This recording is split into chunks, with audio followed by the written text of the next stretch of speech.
দিলে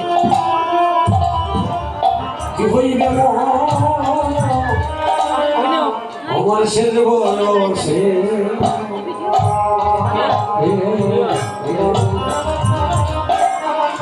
আমার বাকি রইল আমরা মাত্র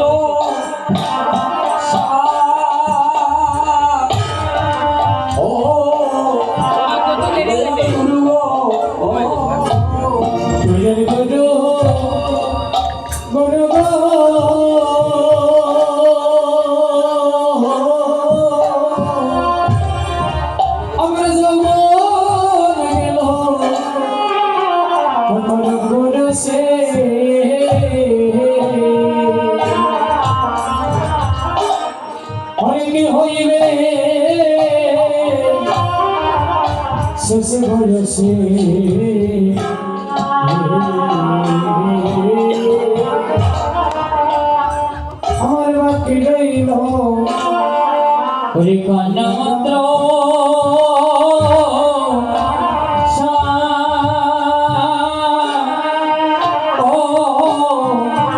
দয়াল গুরু গো আমার সবার সঙ্গ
ওনাকে আমি অত্যন্ত ভালোবাসি তথা ওনার ভক্তি মানে মাইন্ডের জল আমি যখন প্রথম কীর্তন জগতে পদার্পণ করি আমাকে উনি অনেক ভালোবাসা দিয়েছেন বা কীর্তন অঙ্গনে আপনাদের গোলাপগঞ্জের এদিকে কীর্তনে আসছে আমাদের এই ভক্ত বাবাজিকে আমি সবসময় পাই। আজকে আমি যখন কীর্তনে এই বাড়িতে প্রথম আসি আসার পর উনি আমার পাশে গিয়ে বলতেছেন মনে হয় আসলে বলতে পারতাম না যদি আরো মানে নয় তো বলতাম এই দিনটা একদিন আমরা রইব না মহাজন যে গানের পদে বললো কি দৃষ্টি আর যারা ভালো করে নয়নে দেখতে পায় এমন একদিন আসবে নাই নয়নে দূরের বস্তু দেখা যাবে না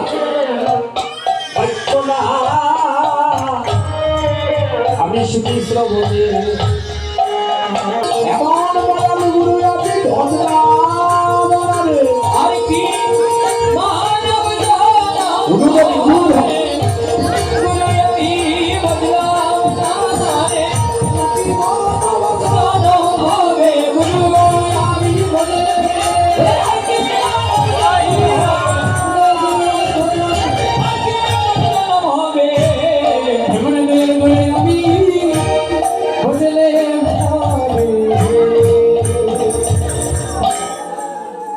জয় শ্রীরাম। ভক্তগণ সাধুগণ, এই বৈষ্ণব মন্ডলী, আস্তে আস্তে আস্তে এই বাড়িতে আমার জীবনের প্রথম আসা। এই বাড়ির তিনি এই রাম মন্দিরে শুভ সূচনা করেন আমার ভক্ত দাদা। আমাকে ফোন করে বললেন যে ভাই, আমার বাড়িতে প্রায় সময় তোমাকে কীর্তনে কল করা হয়, তুমি তো আর আসতে পারো না। এবার রামনবমীতে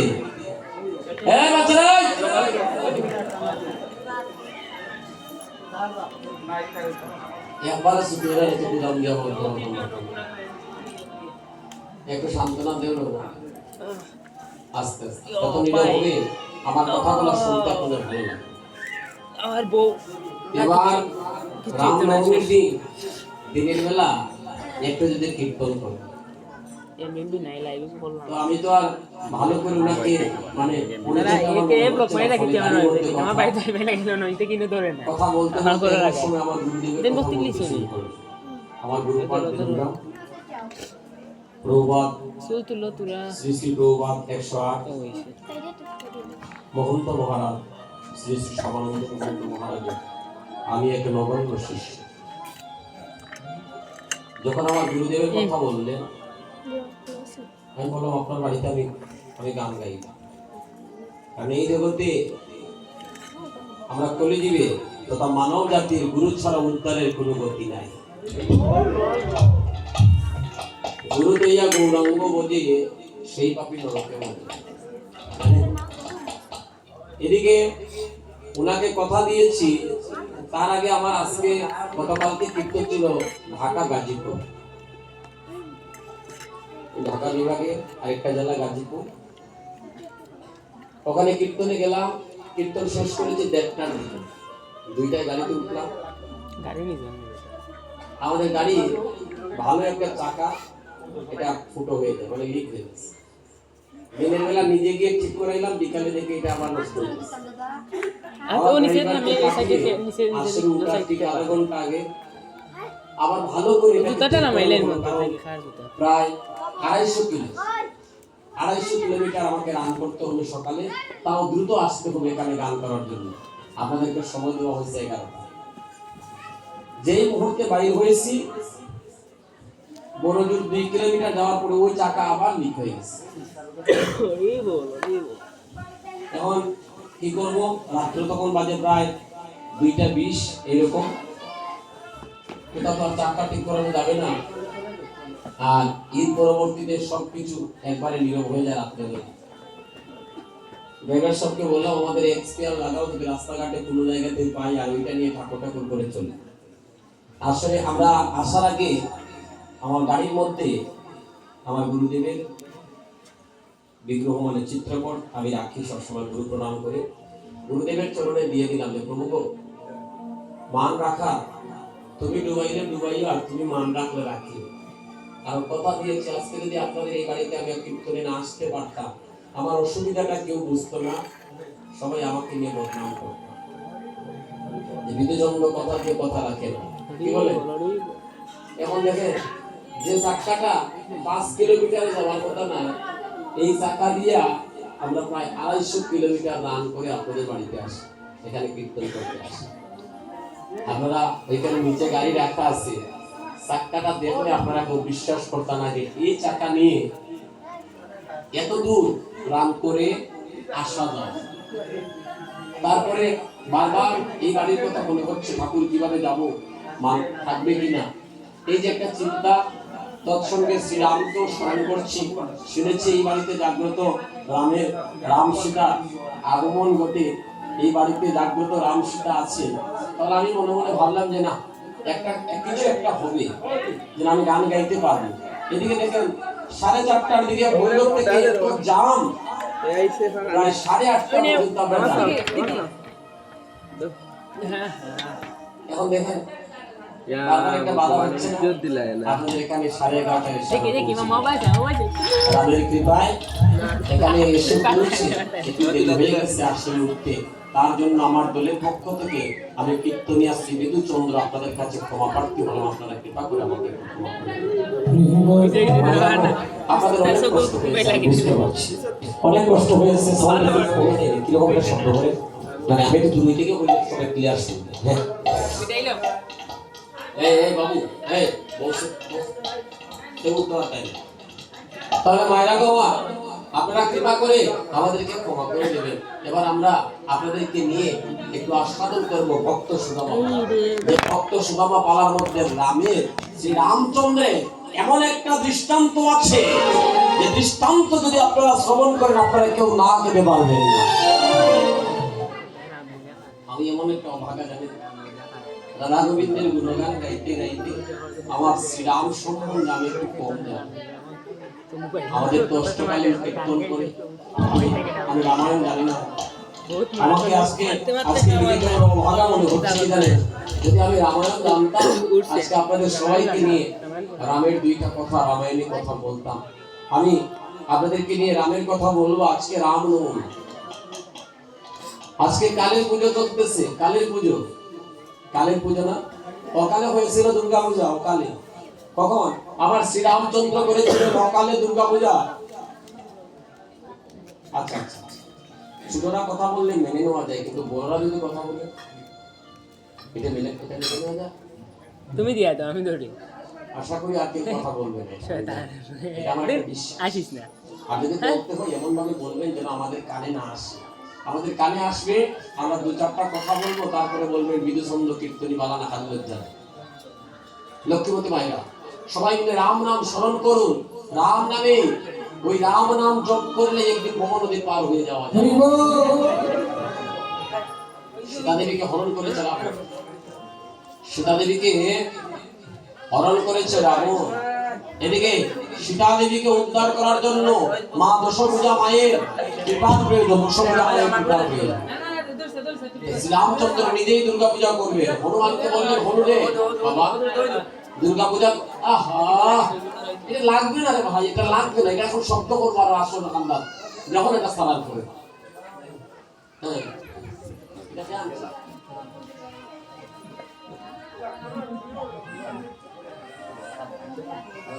ভক্তগণ, বৈষ্ণব মন্ডলীগণ, ও মায়েরা, জানেন কে বললেন? হনুমানকে বললেন, হনুমান যাবো 108টা নীলকণ্ঠ ফুল না হলে দশভুজা মায়ে দুর্গা দেবী এটা করা যায় না। রামচন্দ্র অকালে ডেকে আনলেন মাকে, মা মা তুমি কৃপা করো, মা দেখা দাও, দেখা দাও মা। ভগবান স্বয়ং ভগবান মা বলে ডাকতেছেন। মা কি আর স্বর্গে থাকতে পারে? দেবতাদের 6 মাস রাত্র দিনে, 1 বছরে 1 দিন, 6 মাস জাগিয়া থাকে না, 6 মাস ঘুমায়। মন্দির পিছতে বসে কিছু তো আশ্বিন মাসে দেবতারা ঘুমিয়ে থাকে। ওই সময় সকালে মারে ডাকিয়া ঘুম পাতিয়া তুলিয়া আর কি এরকম একটা পূজা রামচন্দ্র শুরু করবে। 108টা নীলকণ্ঠ ফুলের প্রয়োজন। এবার মা রামচন্দ্রকে পরীক্ষা করতে লাগলেন যে তুমি নাকি ঈশ্বর, তুমি কেমন ঈশ্বর সেটা পরীক্ষা করবে। 108টা নীলকণ্ঠ ফুল পেতে একটা নীলকণ্ঠ ফুল লুকিয়ে নিলেন মা। হনুমান একবার নয়, শতবার গুনে গুনে 108টা নীলকণ্ঠ ফুল নিয়ে এসেছে।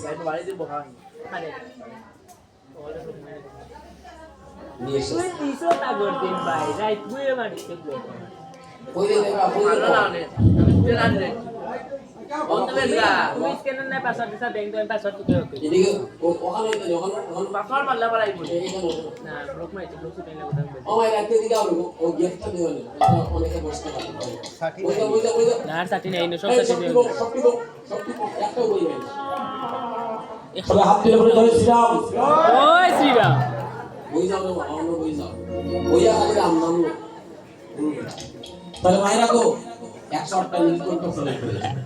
এদিকে একটা নীলকণ্ঠ ফুল লুকিয়ে ফেললেন মা। এবার রামচন্দ্র পুজো করতে গিয়ে দেখে, বাবা হনুমান 108টা নীলকণ্ঠ